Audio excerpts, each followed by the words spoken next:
Well, it is multi-generational for sure, but it also can change your child's life today. Um, it isn't just about consent. I mean, that's the foundation. But there's a lot of research and evidence and practices today that we can actually implement that makes change today. Um, so it's possible to protect your child now. It doesn't guarantee that they're going to be safe, but it dramatically can reduce the risk. So it's a lot to learn. And that's, I think, the challenge for most people is like, it's going to take years.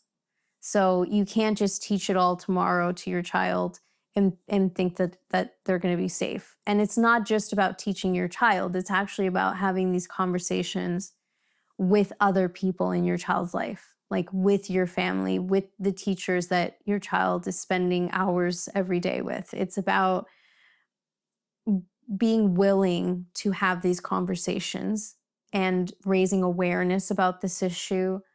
And all of that will impact today. So I hold on to that, and that's what I teach parents and teach people about, is that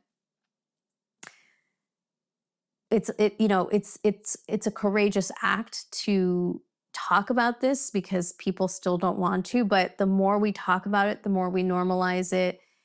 And I mean, if you look at how we talked about AIDS years ago versus how we talk about AIDS today, this is within our generation that it's happened. So we can make tangible seismic change within one generation. And what is exciting to me is that multiple generations from now, like, we could be in a completely different world. We could be living in consent culture instead of rape culture. And especially because we're really fighting a cultural tide that unfortunately is saturated with all the wrong messages, right? And that's really, we have to do something, to counter that. We can't just let that happen. Like, the hypersexualization that kids are experiencing today isn't because there's hypersexualization. It's actually because we're afraid to talk about sex.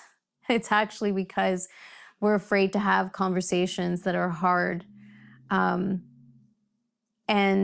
so we give up that power to people who don't have the best intentions. And that's what's, unfortunately, it's like there's this really interesting culture war that's happening right now that I think is misunderstood. And there's this battle of like, we can't teach kids anything about sex. And unfortunately, that's actually creating a bigger problem of kids wanting to learn, not having access, and then becoming more vulnerable to victimization because of it.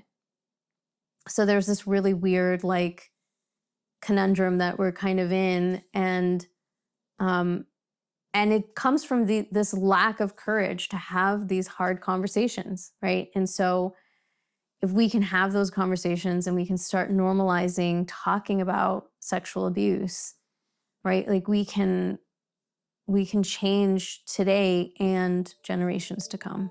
So that is the hope that I hold on to.